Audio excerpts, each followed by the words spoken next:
Okay, so magpapakilala. Saan galing na simbahan? Pangalan ko po ay si Brother Boy Rolando Ranas. Church po ng Isabang sa Tayabas City. Sa pong dating layman at katulad nyo rin po nagla-live din. Sa ating pong karanasan bilang elder o layman, sa church po namin ay maraming iba't ibang mga sekta ang naroon. Una, mayroon po tayong mga kapatid na naroon din, nakatira sa aming compound na Trinity. Isa pa, ikukwento ko po, kasi ito'y larawan eh. Ito po yung larawan ng church. Ano po, gusto ko pong Ngayon po, meron din po dong SDARM. Kamakailan ay namigay po ng babasahin sa bawat churches. Isa mo po kami doon. Bawat churches namigay ng babasahin. Meron po tayo nakumbinse na aralan na 2 pamilyang SDARM. Nung makita po nila yung babasahin na Four Angel Message, sabi niya, Brad, amin dati to. SDARM to. Ang tanong, paano po natin mapipigilan ito? Masusog po ito sapagkat ito po ay nangangalat. Nangangalat po ito na wala man lamang ginagawa tayong aksyon. Maraming babasahin silang ipinamumudbod at yung ibang mga kapatid binabasa ito. Ang tanong ko po, paano po natin ito susugpuin at mapipigilan? So napakadali ng kanyang tanong. Yung mga nagkakalat dyan ng lagim, na mga aklat, na mga offshoot, paano mapipigilan at paano masugpo? Alright? Madali lang. Bumili kayo ng libro.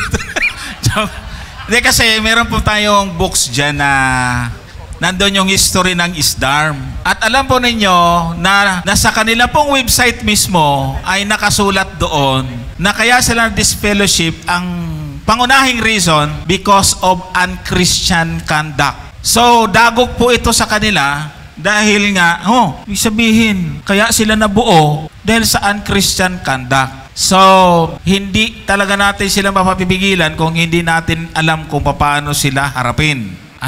Kasi hindi naman natin mababatay ng pastor yan araw-araw eh. So, kahit na yung elder na hindi rin naman na alam kung paano harapin, ang mahirap niyan, hindi naman nagpapakilala yan na kami ay reform, SDARM, sabi lang, Adventist kami. At matindi yung kanilang approach dyan, Meron kasing hindi itinuturo sa church na mga sulat ni Mrs. White. So, kukunin po yung ating interest at yun ay pinakamabisang approach nila. Follow up po. Kasi po, ito pong gawain ito, di pangkaraniwan, kaya maraming nasisilo ang kaaway. Ano po ang aksyon ng ating denominasyon? Ano po ang magiging aksyon? Kasi maraming mga kapatid ang talagang hindi nagbabasa, hindi nag-aaral ng Biblia, ng doktrina ko. Kaya nga po ako'y nagpapasalamat sapagkat ito yung kauna-unahang nagkaroon tayo ng Elder Layman Convention para magbukas ng isipan at makita ang suliranin talaga ng church. Marami po yan. Sila Jonathan Ureta, mga nakausap ko yan. Minsan nga, kami pa naging tagapamagitan na sa pagbilaw eh. Sila ngayon nagtatalo-talo. Sa pumapasok sila, yung tinig ng kabukiran, pumapasok sila. Na-invite nga sila eh. Kaya ang tanong, ano ang gagawin ng ating denominasyon sapagkat maraming nasisilo sa bagay na ito. Sila sabi doon nagmamalasakit sila sa atin, pero pagkatapos na magmalasakit sa atin, makuha tayo naman magmamalasakit sa kanila. Delikado yun. Kapatid, ramdam ko yung sinasabi mo kasi late 90s, mga nakakadiba-dibati na namin yan. Si Oreta nga, si Jonathan. So, noon pa po yan. Itim na itim pa ho yung buhok ko, pero hindi naman ho nila kami napaniwala sa awa ng Panginoon. Mga mid-90s. Ang problema, kapatid, doon sa sinasabi mo, kasi wala tayong karapatan na pigilan sila. Dahil una, may sarili silang pagawaan ng babasahin. Ang magagawa lang po natin, mag-ingat. Kasi mag-ingat. Sabi nga ni Pastor Ryan, bumubulong kanina, dapat sana, hindi naman namin kayo dinidiktahan, alam nyo nang hindi atin, ang tamad-tamad natin ang basa ng sa atin, tapos yung kanila tuloy, yan ang ating pinagbababasa. Ano mangyayari? Di ba? Hindi ako galit, nagpapaliwanag lang. So bago natin pag-aksayahan ng panahon basahin, yung mga lasong mga katuruan, pag-aralan muna natin yung mga dalisay na aral na mismong yun ang ating, tamad natin magbasa nung sa atin, tapos sipag-sip, ano mangyayari sa atin? So, ano yun natin mga kapatid, talagang ubugin natin, talagang tambakan natin ng tamang impormasyon ang ating mga kaisipan Mula saan po? Mula sa ating mga babasahin. Okay? Ang dami nating babasahin. Kulang pa ba? Kulang pa ba? Di na nga nababasa eh. Kinukulang. So, atin muna bago yung iba. So, yung dilema naman, kapatid, anong gagawin? Ang alam ko naman, in fairness sa ating mga pamunuan, obviously, hindi na nga sila atin eh. Kaya yung pagkilos nilang yan, wala naman tayong legal na karapatan. Napigilan sila, tama? Sabi nga, anong pakialam natin? Wala. Ang atin na lang, mag-ingat po tayo. So, bugbugin natin yung ating sarili ng mga tamang informasyon para pag lumapit sila, wala pa lang, wala na. So, ewan ko, ano pa yung mga pangalan natin na Mike Alcantara, yan, mga pasensya na, baka may mga kamag-anak dito na Brother Mike Alcantara. Noon pa, yan, mga nakakaharap namin. Kopong-kopong pa. O, diba? Tapos, basta lahat na, IMS, nakaharap na namin. International Missionary Society, SDARM, Dabijan, SDARM mismo, ano pa, local conference. So, lahat ng offshoot natin halos, meron pa ba? Wala na halos kaming hindi nakarap. Pero, by the grace of God, nandito pa rin po kami. At meron kami, Brother Johnson, yung nakadebate nating Dabijan sa Bicol. Ano ho? Talagang pinagtulong-tulungan namin sa tulong ng Panginoon, bumalik at sising-sisi sa kanyang mga nagawang pandaraya nung siya'y nandun pa. Si Brother Jose Alba, pangalanan ko na. Di ba? So, ayan mga kapatid, mag-ingat tayo at mag-aral ng mabuti. Okay, maraming salamat. Dadako tayo sa next na magtatanong. Magandang hapon po sa inyo lahat. Brother Edgar Falconaya po from Imbito, Batangas. Ang aking tanong po ay yung bang at tatlong proseso ng kaligtasan ay official doctrine ng SDA. At ang sunod na tanong po ay ano po ba dapat ang itawag dito? Stages ba? 3 stages of salvation or phases? 3 phases of salvation. At ang sunod po ay, pangatlong tanong ay papaano po natin mapapag-isa ang doctrine na kasi minsan ay mayroong paniniwala kahit sa ngayon na may bahagi ang gawa sa salvation at doon sa walang bahagi ang ating gawa sa salvation. Yun po ang aking katanungan. Paano po natin mapapag-isa yung ating pagtuturo? Kasi minsan nalilito ang mga kapatid sa iglesia. Mayroong naniniwala na may bahagi ang gawa sa kaligtasan at mayroon ding naniniwala na walang bahagi ang gawa sa kaligtasan. Okay, maraming salamat po. Nasundan niyo po yung tatlong tanong. Okay. Sasagutin ko po yung unang tanong, yung tungkol sa phases or stages. Meron ako isang discussion tungkol dyan. Sa atin po bilang church and also bilang theologian, I prefer na gamitin natin yung word na phases instead of stages. Kasi pag sinabi natin stages, parang kinakailangan mong pumasok sa stage 1 bago makapasok sa stage 2 tsaka stage 3. Kapag nag-fail ka sa stage 2, balik ka stage 1. Ganun kasi po yung, i-connect ko po ito sa idea po ng language. Dati po kasi ginagamit natin yung word na stages. Pero later on, yung stages, nagkaroon siya ng ibang meaning. Kaya ang ginagamit po natin phases. Kasi pag sinabing phases, pwede pong magsabay-sabay. Pwede magsabay-sabay.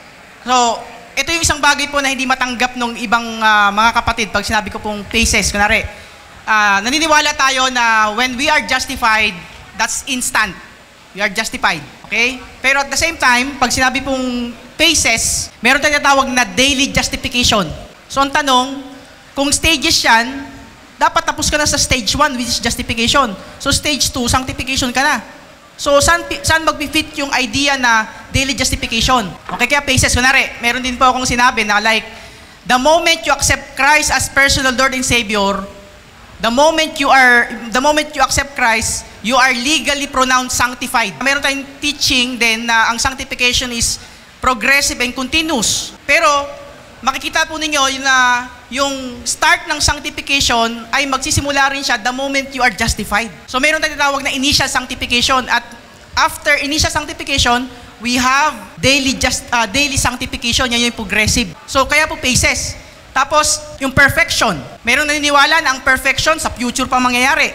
Pero mga kapatid, the moment you accept Christ, you are also declared perfect. Pero meron din po tayong tinatawag na perfection as final perfection. Yun na po yung glorification. So makikita po, para sa akin, and also as a church, mas prepare po natin yung word na phases instead of stages. Kasi pinapakita po dun yung nag-overlap. Page 140, kung nag-aaral po tayo ng ating fundamental belief, alam na ito yung term na gagamitin natin. Okay? Basahin ko na lang po ha. 139 muna. True repentance and justification lead to sanctification. Justification and sanctification are closely related. Distinct but never separate. Ayun mahirap pag ginawa mong stage. Distinct but never separate. Page 140. Designate two phases of salvation. So, kung preferred mong paniwalaan yung ating fundamental belief, mas maingat na gamitin ang phases kaysa sa states of salvation. So, eto lang, justification is what God does for me or for us. Ibig sabihin, di ka matino, dineclare kang matino. Imputed righteousness sa ibang And then, while sanctification is what God does in us. Wala kang kakayanan i-overcome sa sarili mo ang mga kahinaan mo. Sa tulong ng Panginoon, ma-overcome mo yung mga pinaglalabanan. Kaya, tapos, ayan, ito na. Ituloy na rin natin para doon sa pinagtatalunan. Neither justification, makinig po maigi, no? Kasi yung iba, naniniwala. Pag sanctification, justification, sa Diyos lang lahat yun. Sa sanctification, meron ng bahagi yung tao. Pero basahin po natin Page 140 pa rin ang ating fundamental belief. Nasa inyo na po kung paniniwalaan nyo hindi. Tayo dito, neither justification nor sanctification is the result of meritorious works. Both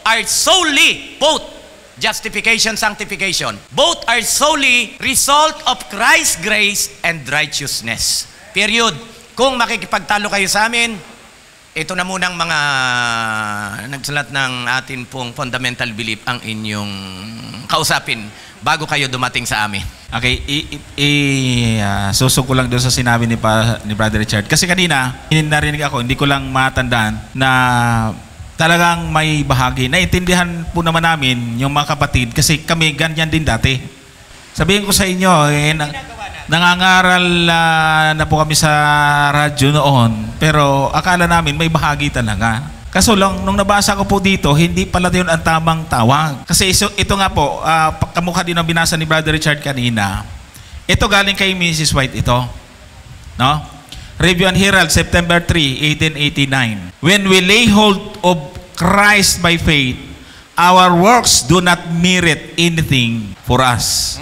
Salvation is a free gift, but good works are the fruit of faith. Ayan. So, binasa yung fundamental beliefs ngayon kay Ellen White. At dito po, sa ating experience of salvation, we can contribute nothing to Christ's gift of righteousness. We can only receive it.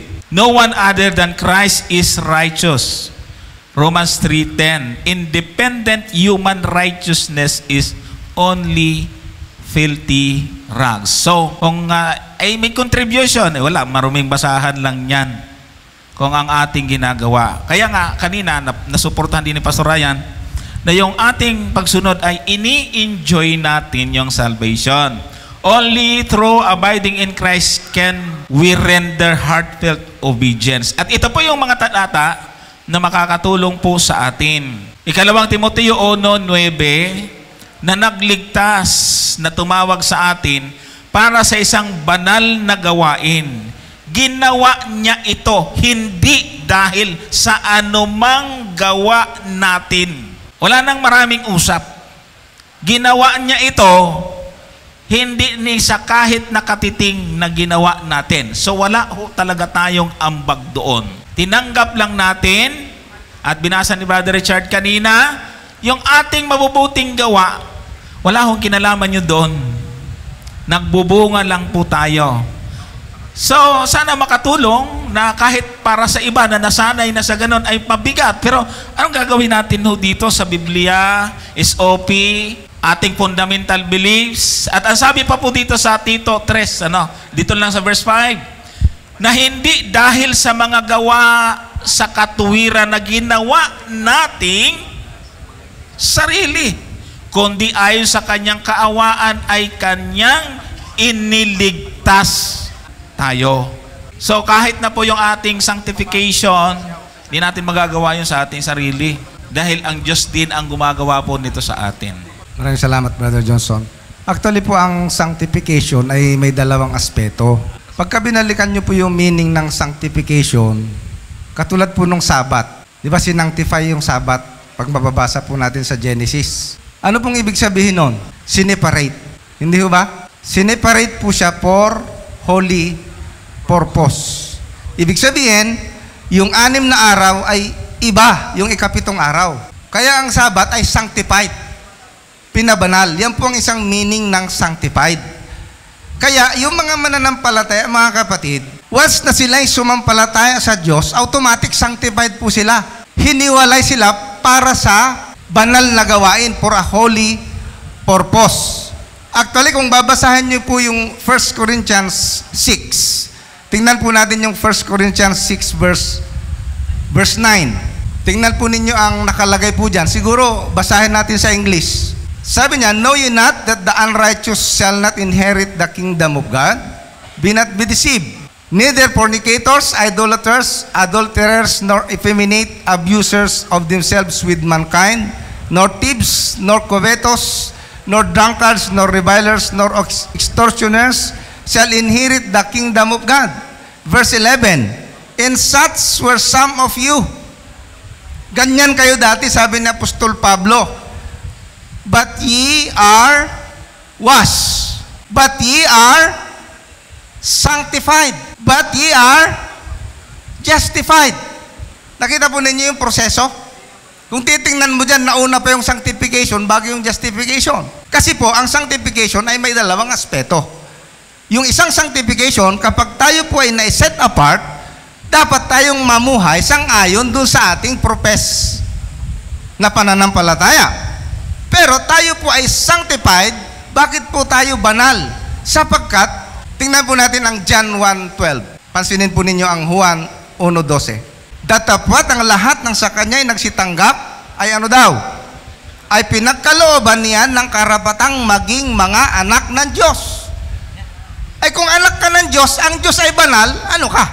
Di banal ka rin? Di ho ba? At dahil ikaw ay anak ng Diyos at banal ka, dapat mamuhay kang may kabanalan. Yun po ang ibig sabihin nun, mga kapatid. Alright. Ngayon, doon sa may bahagi, magko-comment lang po ako ng kaunti sa may bahagi. Tingnan po ninyo, tayo po ay nagkakagulo. Ang ganda nung explanation kanina ni Pastor tungkol sa word na may bahagi. Ano ba yan? Paano ba natin inuunawa yung may bahagi? But, tingnan po ninyo ha, i-observe po ninyo, mga kapatid. Yung pong nagsasabi na walang bahagi, nagsasabat ba sila?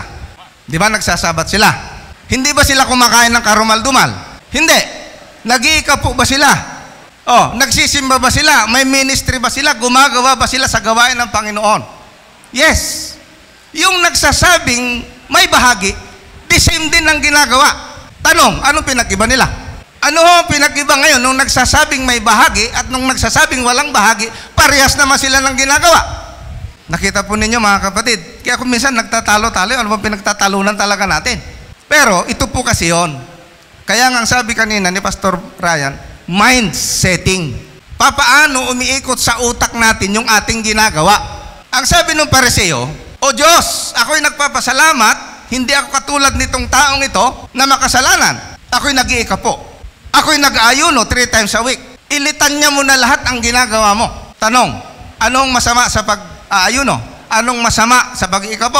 Anong masama dyan sa lahat ng mga bagay na yan? Pero ang tanong, ba't hindi siya justified? Kasi mayabang siya.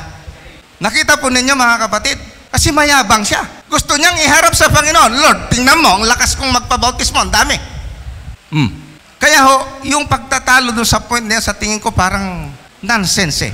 Maliban lang doon sa lecture ni Pastor na LGT. Iba talaga yon. Pero doon sa nag-iisip, sa tingin po ninyo, mga kapatid, ano pong mas maganda? Gumagawa tayo ng paglilingkod sa Panginoon dahil yun ay bunga ng ating utang na loob sa kabutihan ng Diyos sa atin? or gumagawa tayo dahil iniisip natin na kailangan natin gawin yon para maging dapat tayo sa Diyos? Mamili po tayo kung ano dapat ang ating pong maging stand. Ngayon, ito pa. Balikan niyo po yung karanasan po ninyo nung kayo'y unang, lalo na yung mga, wag na yung mga born Adventist. Yung pong mga na-convert, yung galing sa ibang pananampalataya or yung walang hiya dati. Okay? Yung walang hiya dati, narinig niya ang pabalita ng Diyos, hindi niya namamalayan, umiiyak na siya. Tingin po ninyo, anong pakiramdam nung tao na yun nang siya'y sumampalataya at tinanggap si Kristo? Inisip niya ba na yung kanyang ginawa, bahagi ko to, kaya ako naligtas? Wala ho yun. Hindi ho yun maiisip nung taong iniligtas, mga kapatid. Ay bakit bandang uli, habang tumatanda sa pananampalataya, nung may ginagawa na, naisip niya na. Kaya nga ang sabi ng ating Panginoon sa Church of Efeso, mayroon akong laban sa iyo, nakalimutan mo yung una mong pag-ibig. Ganyan po tayo kadalas eh. Pag binalikan ko yung karanasan ko nung ako'y nagliliwaliw pa sa sanlibutan, tapos tinawag ulit ako ng Panginoon, ako'y iyak ng iyak. Ang ginagawa ko lang, salamat Lord, puro pasalamat. Abay bandang huli na, nung may ministry na ako, isipin ko na, karapat dapat ako sa Diyos kasi may ministry na ako. Ano na nangyari mga kapatid? So, ayoko pong makipagtalo. Kung iniisip mong may bahagi ka, bahala ka. Basta't ako mga kapatid, sa aking sarili, gumagawa ko, hindi ko po iniisip na yan ay bahagi ko para iligtas ako ng Diyos, sapagkat ang sabi ni Apostol Pablo, si Kristo, ako'y nabubuhay sa pananampalataya kay Kristo na namatay para sa akin. Alright. Maraming salamat po. Dadako tayo sa pangatlong magtatanong. Pangalan at kung ano ang tanong. Ako po si Brad Dante, ng taga San Pablo, sa Barangay San Roque. Ito po yung kanina na tanong ko kay Brother Richard, pero gusto ko may ko kay Brother Amica at Brother Gomer. Sila po umahawak na kami sa debate, napapakinggan ko. Halos araw-araw nakikinig ako sa kanya.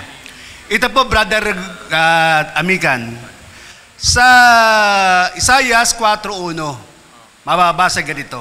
Brother Gomer, ito. At pitong babae ay magsisihawak sa isang lalaki sa araw na yaon, na magsasabi, kami ay magsisikain ng aming sariling tinapay at magsusuot ng aming sariling kasuotan.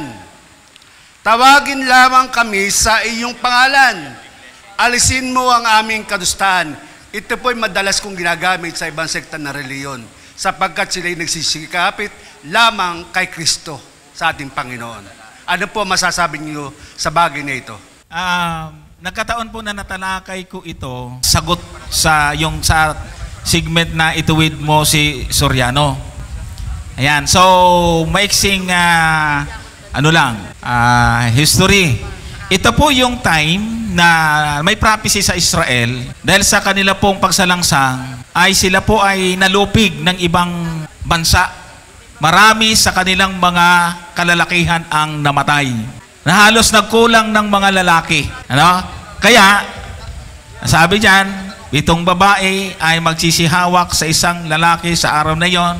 Magsasabi kami ay nagsisikain ng aming sariling tinapay at magsusuot ng aming sariling kasuotan. Tawagin lamang kami sa iyong pangalan, alisin mo ang aming kadustaan. So ito po ay nakita nila na, siyempre, pag ang lalaki po ang medyo umunti, hindi na dadami yung lahi. Ano? So, ito po ay sa ganoong sitwasyon. Pag binasa po ninyo yung context, ay ganoon po ang ibig sabihin. Pero, ibibigyan ko sa mga kasamahan ko, susubukan kong hanapin yung presentation ko na yon. Tinatanong kasi ni Kuya na sa akin yan kanina ni Brad. Ang kanyang issue kasi dyan, baka daw iglesia yung babae dyan. For me, wala akong nakikitang yung babae dyan ay iglesia o yung church. Na, ayan na nga, may iba, sabi ko nga kay brother, may iba-ibang pananaw dyan at para sa akin, hindi issue sa aking pananampalataya yung bagay na yan. Kaya kung ang tanong, literal. Church, hindi. O ayan, at may nabanggit na may nakitang ibang mga extra biblical sources. Kasi wala namang paliwanag mismo na ang Biblia dyan. So, pwedeng humanap ng extra biblical sources, pwedeng magkaroon ng iba't ibang pananaw, but at the end of the day, wala naman pong epekto sa ating mga kaligtasan yan o sa ating fundamental belief. Ayan po. So, ayan, may mga nakikita na yatang si Brother Johnson. Siguro basahin ko lang po yung ating Bible commentary. Sabi niya po yung ating sa commentary, in that day, yung 7 women, the day of war. So, gera po siya. The flower of Hebrew manhood would have fallen before the arms of Assyria or been led off into captivity. There would be a number of unmarried women for every marriageable man. The women would appeal to the few men who remain to marry them. A number of these women who had lived in luxury and ease proudly passed tedious in their perfume, splendor. Kasi sa totoo lang mga kapatid, talagang ang babae noon ay iba sa mga babae ngayon.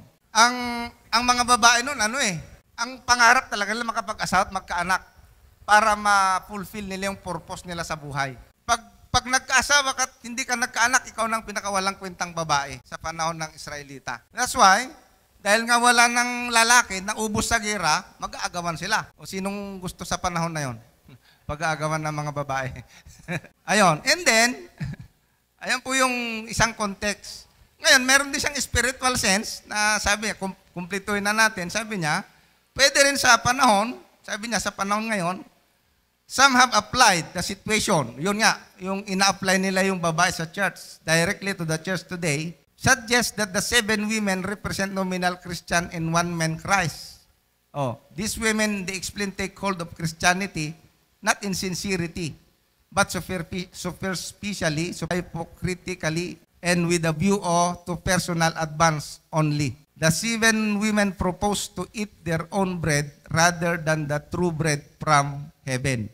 So meron din ganong, kumbaga parang segue, mga kapatid. Well, katulad ng sinabi ni Brother Chad, hindi ko alam kung anong kinalaman po nito sa ating kaligtasan. Okay, maraming salamat. Darako tayo sa next question. Brother Midel Cueto po ng Chaong Church. Follow up ko lang po yung kanina tanghali kasi ang sinagot lay kalahati.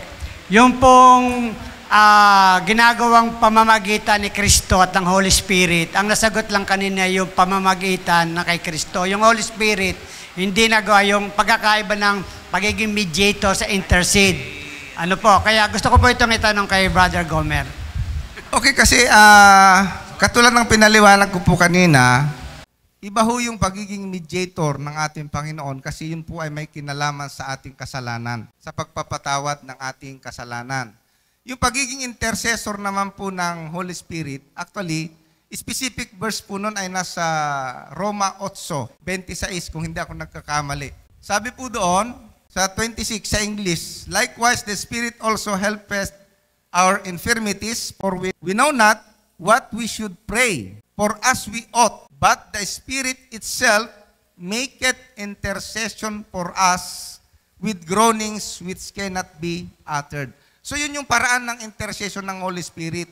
Yung mga salita na hindi natin mabigkas, yung salita na gusto nating iparating sa Diyos na hindi natin mabigkas, ang banal na Espiritu po ang nagdadala nun para makarating sa trono ng Diyos. Okay, maraming salamat. Next question. Pangalan at iglesia. Tanong.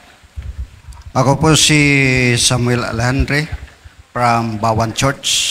Kanina po sa ating pangalawang topic na kadyusan, malinaw po na there are 3 distinct persons in one God. Tama ba yung aking terminology, Pastor? At ang Diyos na ito ay pare-parehong may equal power. Ngayon, ang aking katanungan ay madalas na binabanggit sa ating mga kaibigan na at ngayon itinanong ko sa inyo para sa mga bago pa sa pananampalatayang ito na hindi pa na malalim ang kanilang pagkaunawa. Ito ang aking katanungan, Brother Amican. Si Kristo ay namatay at pinatay ng tao. Ang Diyos ay pinatay at namatay talaga. Yun. Bakit kaya? At alam ko naman sagutin sila pero gusto kong kayo ang sumagot. Alright, maraming salamat. O, di pakisagot doon sa kay Kristo na Diyos na namatay at pinatay ng tao. Ayan, kung ang Diyos ay namamatay, dapat hindi na nagkatawang tao ang Panginoon. So, meron pong sense yung question kasi si Kristo, Diyos, at the same time siya po ay tao. Hindi naman naghiwalay yung Diyos sa pagkatao. Di namatay yung pagkatao, patay din yung Diyos. Meron pa nga nagtanong sa amin, saan napunta yung kanyang pagka-Diyos? Nung namatay ang kanyang pagkatao. So, it makes sense naman mga kapatid na dapat po natin bigyan ng magandang paliwanag. So, kung pag-aaralan po natin yung prophecy, ay nakahula po talaga ng ating Panginoon ay magkakatawang tao. At kung titinan po natin yung origin ng ating Panginoon ay nandun sa Juan 1, nang pasimula siya ang berbo at ang berbo ay sumasa Diyos at ang berbo ay Diyos. Ito rin ang pasimulay sumasa Diyos. Ang lahat ng mga bagay ay ginawa sa pamamagitan niya at alinman sa lahat ng ginawa ay hindi ginawa kung wala siya. Yan. So, dito pinapakita ni Apostol Juan yung origin ng ating Panginoon. Siya po ay kasama ng Ama bago pa ang pasimula ng creation. Kasi yung salitang nang pasimula siya, ang berbo, in the beginning was the Word. Bago yung beginning, yung creation, was. Naroon na po siya. Mula po sa walang hanggan ay kasama na siya ng Diyos. Tapos, sasabi po doon sa 14, nagkatawang tao. Ito po yung plan of redemption na tinatawag. Kaya doon sa aklat ng Hebreo ay nakasulat po na pinatay yung lumikha ng buhay. Ito, dito sa 16 na tayo magsimula. Sapagkat kung saan mayroong tipan, dooy kinakailangan ang kamatayan ng gumawa niyaon. Sino yung gumawa ng tipan? Diyos. Paano mo ngayon papatayin ang Diyos? O paano ngayon siya mamamatay? Ay ang attribute niya po mga kapatid, ay merong 4 na pangunahing attribute: eternal, omniscient, omnipresent, omnipotent. Eternal, wala pong kamatayan. So, sabi doon sa talata ay kailangan mamatay yung gumawa ng tipan. Yan. Bakit daw? Sa 17, sapagkat ang isang tipan ay may kabuluhan kung mamatay ang gumawa. Sa isang paraay, walang anumang kabuluhan samantalang nabubuhay ang gumawa. Kaya't ang unang tipan ay hindi tinalaga na walang dugo. So, papaano ngayon mamamatay ay eternal nga siya? Ito po, chapter 10, verse 5. Kaya't pagpasok niya sa sanglibutan ay sinasabi, hain at handog ay hindi mo ibig, ngunit isang katawan ang sa akin ay inihanda mo. Yan na yung nasa 1:14, nagkatawang tao ang berbo. Yung katawang tao, yun po yung namatay para magkaroon ng katuparan yung prophecy at matupad yung plan of redemption na tinatawag po natin. Magko-comment lang ako doon sa sa comment na pinatay si Jesus. Kasi malinaw po mga kapatid sa John chapter 10, verse 17-18, na yung pagkamatay ni Jesus, walang sino man yung nakapatay sa kanya.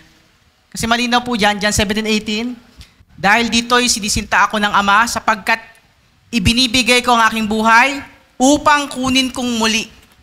Yung idea mga kapatid, yung buhay niya, ibibigay niya, tapos kukunin niya ulit. Yung word po na yan mga kapatid, malinaw, sa 18, sino may hindi nag-aalis sa akin ito, kundi kusa kong ibinibigay. May kapangyarihan akong magbigay nito at may kapangyarihan akong kumuhang muli. Tinatanggap ko ang utos na ito sa aking Ama. So, yung mga kapatid, yung kanyang pagkamatay, it's a voluntary death. Walang sino mang pumatay sa kanya kasi kung nung nakapako siya gustong baliin yung kanyang tuhod. Yung kanyang dalawang kasama, hindi pa patay. Siya patay na, kaya nagtaka yung, bakit patay na to? Kasi normally 3 to 5 days. Pero si Jesus namatay po agad. Pero dahil magsasabat, at high sabat po yon, kinakailangan mamatay yon para bago lumubog yung araw. Kaya yung pagkapatay po ni Jesus, ano yun, kusa niyang isunuko yung kanyang buhay upang kunan niyang muli. Ang tanong mga kapatid, sino po sa atin na may kakayahang gawin yun? Na ibigay yung buhay, tapos kukunin mo ulit. Walang sino man. Kasi ibig sabihin mga kapatid, si Jesus, He is truly God. Meron, ang may kapangyarihan lang na kunin yung buhay niya, siya rin mismo kasi He's the author of life. Kasagot lang po ng konti tungkol doon sa... alam natin na pag ang Diyos ang pinag-uusapan, ay wala talaga siyang kamatayan. Tama po? So, naniniwala tayong lahat ng ating Panginoong Kristo ay Diyos. Tama po, ano? So, dito sa 6:16 ng 1 Timothy, maliwanag sabi dito, siya lamang, baka sabihin nyo naman, iba yan. Oy, sa verse 14, sinasabi dyan, anong sabi? Sundin mong mabuti ang ng may katapatan, ang mga iniutos sa iyo hanggang sa pagbabalik ng Panginoong Heso Kristo. So therefore, alam kong sino yung subject. Tama po? At sa verse 16, tuloy na natin, siya lamang ang walang kamatayan. Kaya pag hindi mo talaga inunawa ang dual nature ng Panginoon, talagang magkakaproblema ka. Yan sabi, siya lamang ang walang kamatayan. Sa English, immortal. Pero ba't namatay? Kasi nga, may dual nature siya. Patunay na siya talaga yung binabanggit dito. Sabi diyan, walang taong nakita o makakita sa kanya ang karangalang kapangyarihan, walang hanggan. Siya yung hari at Panginoon ng mga Panginoon. Maliwanag, si Kristo yan. Dito po, sa Revelation chapter 17, verse 14, siya na naman po, inuulit siya yung hari at Panginoon ng mga Panginoon. Sabi dito, mga kapatid, ganito, makikidigma sila laban sa kordero, ngunit tatalunin sila ng kordero. May duda pa ba kayo kung sino yung kordero? Narito ang kordero ng Diyos na mag-aalis ng kasalanan ng sanlibutan. Tama po? John 1:29. 13 verse 8, ang kordero na pinatay bago palikain ang sanlibutan. Okay, ang sabi dito, tuloy natin. Siya yung kordero, sapagkat siya ang Panginoon ng mga Panginoon at hari ng mga hari. Kasama niya sa tagumpay ang kanyang mga tinawag, pinili, tapat na tagasunod. Binanggit, siya lang walang, sabi dito, kamatayan. Kaya sana wag na po tayong malito. Bakit? Namatay ang Panginoon. Natawang tao eh. Alam nyo, hindi po di ko nababanggitin. Ito si Pastor Ryan Martinez, malamang pati si Brother Johnson Amican, may simbahan po kami na napuntahan sa Barting, Laguna. Malaki naman, Laguna hanggang San Pablo, no? May mga kapatid talaga na ipinaglalaban na nang mamatay ang Panginoong Jesus, pati ang kanyang pagka-Diyos kasama sa namatay. Wala tayong laban sa personal na kapatid na yon. Bakit? Mahal namin yon. Pero doon sa kanyang paniniwala, sabi nga ni Pastor Ryan, wala tayong problema sa personal level, pero sa aral, doon tayo magbalitaktakan. Hindi ako papayag na ang Diyos ay may kamatayan, at hindi ako papayag, maliwanag, sabi ng Biblia, siya lang, walang kamatayan, so therefore, pagka-Diyos ni Kristo, kahit kailan, hindi po yan mamamatay. Anyway, nung sobrang kapilosopuhan, may nagsabi sa akin, namamatay pala Diyos nyo eh. Sabi ko, okay, 3 araw lang naman, nabuhay na uli. O ano ngayon ang problema? Okay. Pero sa totoo lang, hindi po theologically sound na sasabihin mo ang Diyos ay may kamatayan. Pang-pilosopo lang yun, ha, mga kaibigan? Pero biblically, wala pong sinasabi na matay ang pagka-Diyos ni Kristo. Okay. Dadako tayo sa next question. Pakilala, tapos diretso tanong. Brother Jomel po, from Salinas, Lucena. Magandang hapon po sa inyo lahat. Ang akin po ay tungkol po sa 1 John 5, verse 7. Ito po kasi ginamit kong pangdepensa doon sa two-ness, oneness, kasi dito nakatala po sa English, na for there are 3 that bear record in heaven, the Father, the Word, and the Holy Ghost. And these 3 are one. Ngunit po, pag ginamit po natin ang Bible na Tagalog dito, nawawala po yung thought. Ang sabi po sa Tagalog, at ang Espiritu ang nagpatotoo sapagkat ang Espiritu ay katotohanan. Nawala na po bagay yung very specific na thought doon sa teksto, gawa po ng salin. Mas pag binisaya po, naglahi na po. So yun po yung akin pong pahingin na po ng clarification sa translation po. Salamat. Kapatid, payuhan na kita ha. Kung medyo nire-respeto mo naman ang aming pag-aaral. Payuhan na kita, wag mo nang gagamitin yan, talatang yan. Absurd na po talaga yan.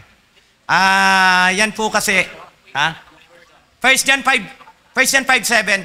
Anyway, kahit wala yung 1 John 5:7, ang dami-daming talata na magpapatunay na meron talagang tatlong persona ang kadyusan. So wag mo nang gamitin yan kasi kahit po mga scholars natin, kahit mga scholars natin talagang inaamin na. Kasi yun yung mga tinatawag na mga, sa King James, yung Textus Receptus yung kanilang nagamit lang na na mga manuscripts. Ibig sabihin kung ano lang yung na-receive nilang mga manuscripts. At yung mga manuscripts na ginamit nun ay mga younger sila.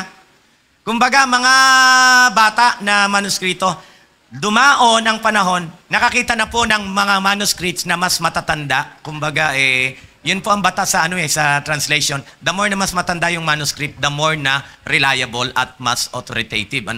At nakita po halos sa lahat ng mga matatandang manuskrito, wala po talaga yung 1 John 5:7. Kaya, gumamit ka na ng ibang talata, wag yang 1 John 5:7. Okay? To be para at least maging objective yung pag-aaral natin, Yung iba kasi, iwasan po natin mga kapatid, iwasan po natin yung mga ngatwiran tayo para makalusot lang. Iwasan po natin yun, Mag-ano tayo? Kumbaga, mag-level up naman tayo. Dapat kung nangangatwiran tayo, pati tayo kumbinsido, hindi yung mahalaga nakalusot. Tama po mga kapatid? Kasi katotohanan ang dapat nating i-share, hindi yung palusot lang. Yung bang basta lang makasagot. Okay, so, maraming talata. Bibigyan kita yun, nasa ikalawang... Ibibigay ko sa ibang talata siguro mamaya para bigyan mo Okay, na next question tayo para mapaglikuran natin lahat. Okay po, diretso po. Alfred Dilupac po from Nasubo Church, elder po. Doon po sa aklat po ng mga awit, Kapitulo 2, ang talata po 7. Sige po, kung pwede pong ilagay. Ang sabi po doon, mga awit, Kapitulo 2, ang talata 7, aking sasaysayin ang tungkol sa pasya. Sinabi ng Panginoon sa akin, ikaw ay aking anak, sa araw na ito ay ipinanganak kita. Una ko lang pong tanong po doon, si Kristo po ba yun? Kung si Kristo po tinutukoy po doon, paano po natin sasabihin or paliwanag dito, ipinanganak kita or bigatin? Tapos po, ang padalwa po doon, yung po bang banal na espiritu, pwede po ba nating ikapit din o may pagkabigatin din po siya? Brother Richard, pwede kayo po muna sumagot. Salamat po. Okay. Yung pong talatang binanggit mga kapatid ay kinote ni Apostol Pablo. Ang sabi po doon sa Acts 13, verse 34. Sa 33 muna. Sabi niya na tinupad din ng Diyos sa ating mga anak nang muling buhayin niya si Jesus. Gaya naman ng nasusulat sa ikalawang awit, ikaw ay aking anak, sa araw na ito ay naging anak kita. So kung makikita po ninyo yung application na ginamit ni Apostol Pablo rito ay hindi yung iniisip natin na ipinanganak na galing sa tiyan, ipinanganak. Hindi ba? In-apply po ito ni Apostol Pablo sa pagkabuhay na maguli ng ating Panginoong Jesucristo.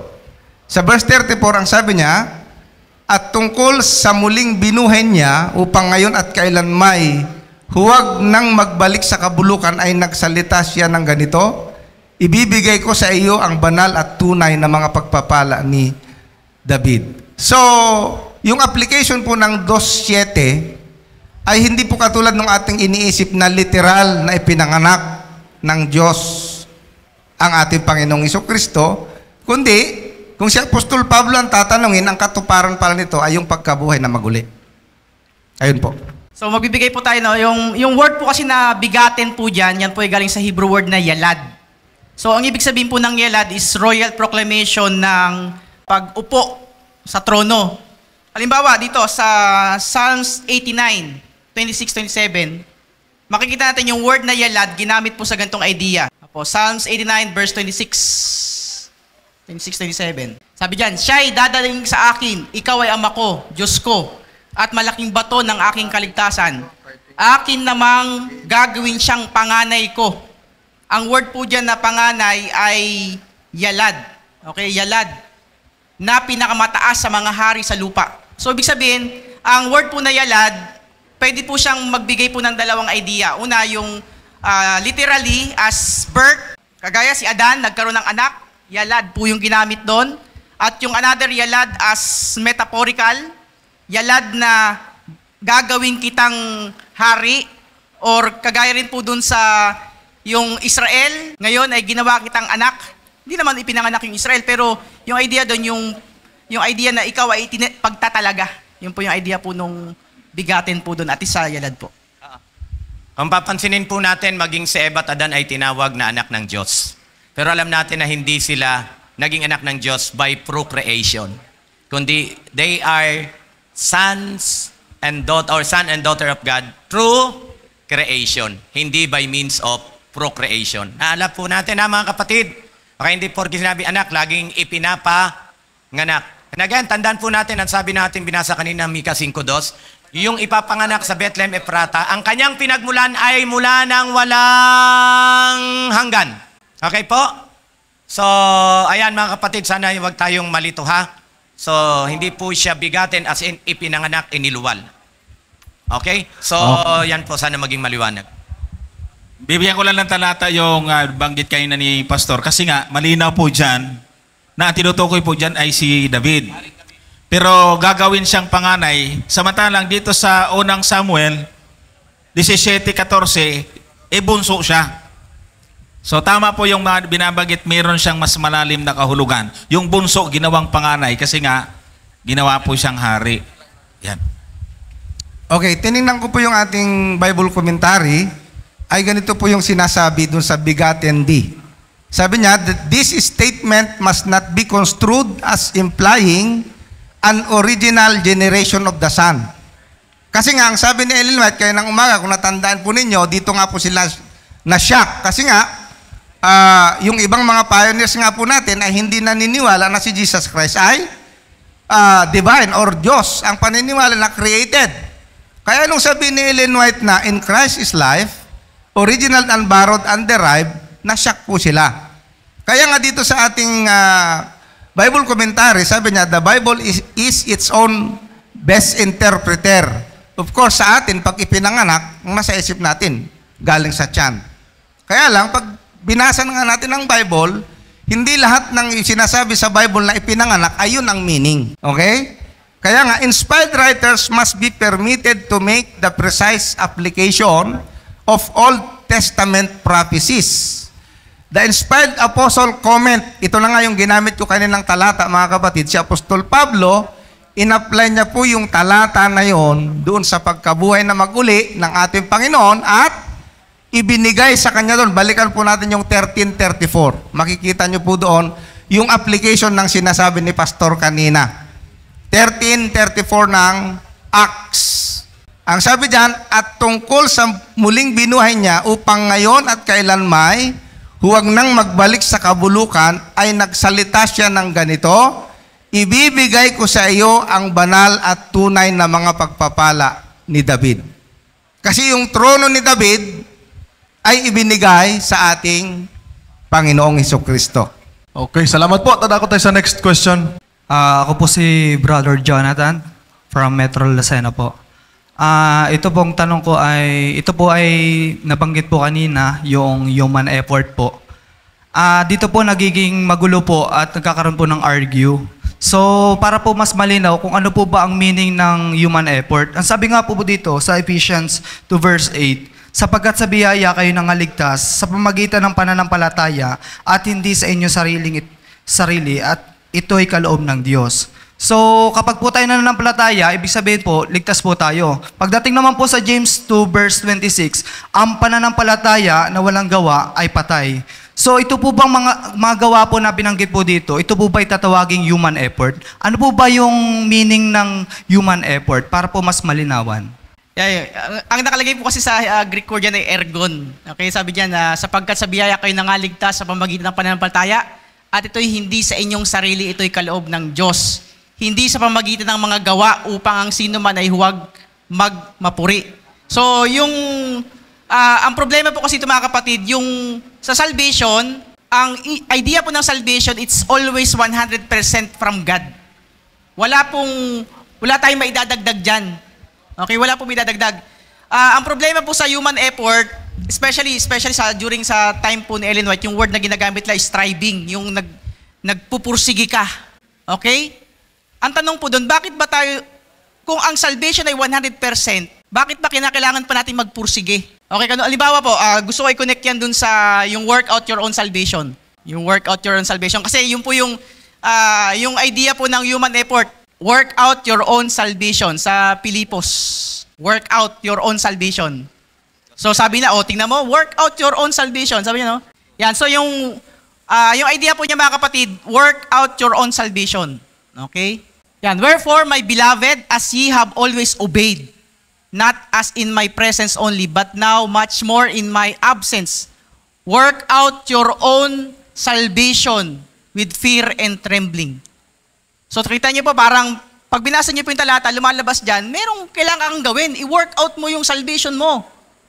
Okay? Pero yung, mga kapatid, yung idea po ng workout dyan, pag sa Greek po kasi, meron na tinatawag na active tsaka passive. Yung work out your own salvation po dyan, mga kapatid, hindi po yan nasa active. It's in the passive. Ibig sabihin, kaya ka nakakapag-workout kasi mayroong nag-work sa'yo. At yan po yung context ng verse 13.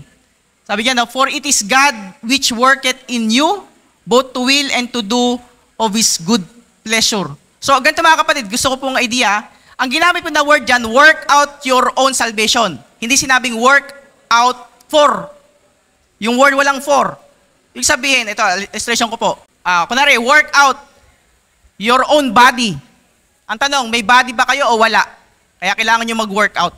So, ibig sabihin, meron ka ng salvation. May salvation ka na, i-work out mo. Ibig sabihin, yung idea po ng workout dyan, hindi yung kailangan mo mag-human effort para magkaroon ng salvation. Meron ka ng salvation. Kailangan mo i-practice. Kailangan mong ipakita. Kaya yung idea dyan, mga kapatid, yung sanctification. Sabi mo, ako'y na kay Kristo. Pero yung ugali, wala si Kristo. Ang tanong, na kay Kristo ka ba talaga? Wala ka kay Kristo. Kasi kapag ikay na kay Kristo, righteousness within can be seen in righteousness without. Kung si Kristo ay nasa buhay mo, magmamanifest at magmamanifest po yan sa isip, salita at sa gawa. Yun po yung idea, mga kapatid, nung work out your own salvation or human effort. Okay, so pinagsama nung kapatid si Santiago at si Pablo. Tama-tama po, nandito po yan sa ating Fundamental Belief, page 139, ha? Nawain lang po natin, ano po? Nang sabi dito, Fundamental Belief, page 139.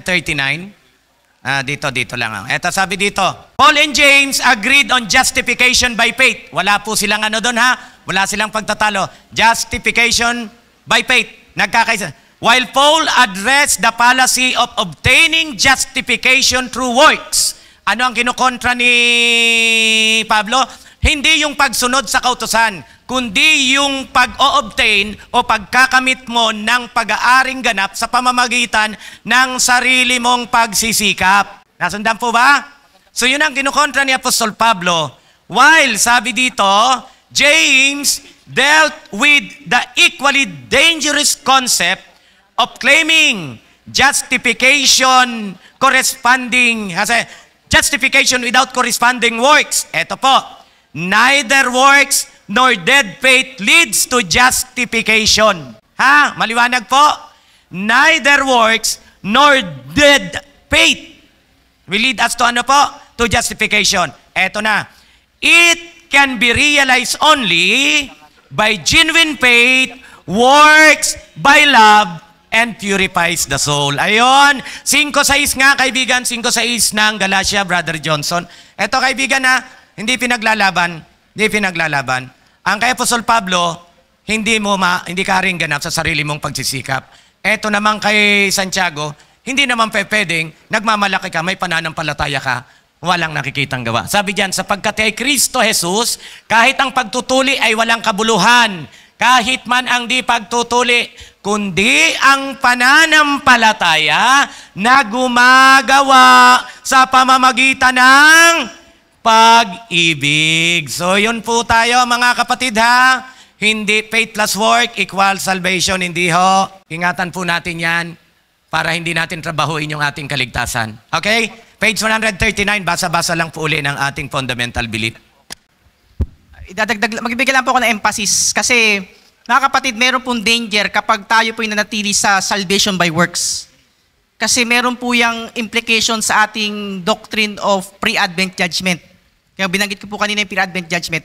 Babanggitin ko po dito sa ating exposition ng ating fundamental beliefs, page 365. Paano po ba tayo makakapasok sa langit? Malinaw po dito mga kapatid, all who are united with Christ are assured of salvation. Yung kasigurudan po natin kaligtasan kapag tayo po na kay Kristo. In the pre-advent judgment phase of the last judgment, genuine believers, genuine. Ano po ang genuine believers? Those who have a saving relationship with Christ are affirmed before the unfallen universe.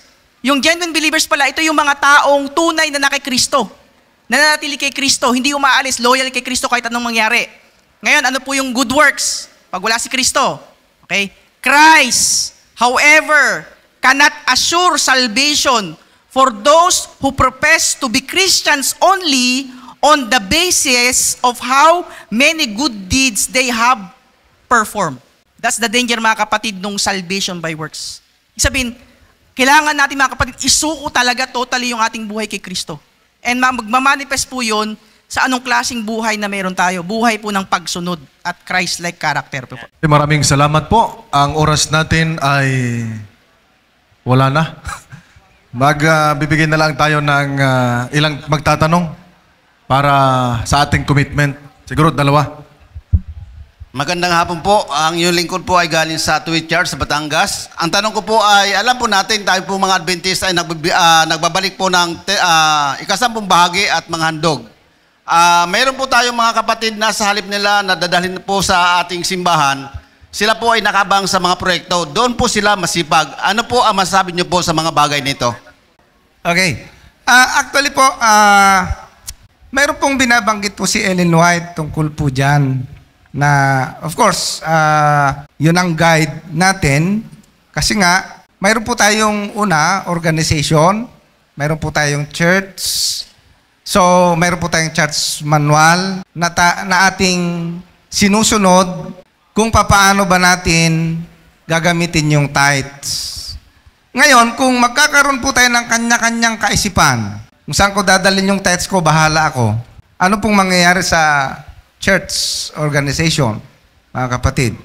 Kaya nga, ang sabi po ni Ellen White ay hindi po dapat na tayo ang mag-isip kung saan natin dadalhin ang ating tithes, kundi ipasakop po natin ito sa iglesia. Kung ano yung napagkasunduan ng iglesia. Meron pa siyang binanggit, wala tayong time para hanapin. Sabi niya, may mga kapatid na of course, hindi sila satisfy kung paano minamanage ng church yung tithes. At yun ang nagiging dahilan kung bakit nagkakaroon na sila ng agam-agam na ibigay yung kanilang tithes. Pero ang sabi ni Ellen White, ibig bang sabihin tatalikuran mo yung tungkulin mo sa Diyos sapagkat nakakita ka ng hindi maganda? So ang ibig sabihin, yung tungkulin mo sa ating Panginoon na ibalik yung tithes, ay hindi dapat maapektuhan nung ginagawa ng iba. Yun ang kailangan nating maintindihan. Ngayon, sa ating pong organization, maliwanag po tayo sa church manual po natin na ang tithes ay talagang dadalhin po sa iglesia. At yung iglesia ang magmamanage kung paano ito gagamitin. Ay may mga pastor naman po tayo dito, pwede silang sumagot paano ginagamit yung tithes at bakit kailangan talagang sa church. Pero para sa akin kasi, kung magkakaroon tayo ng kanya-kanyang idea saan dadalhin ang tithes, wala hong mangyayari sa ating church, mga kapatid. Alright. So, may dagdag pa ba? Tapusin na natin. Okay, so maraming salamat po, mga kapatid.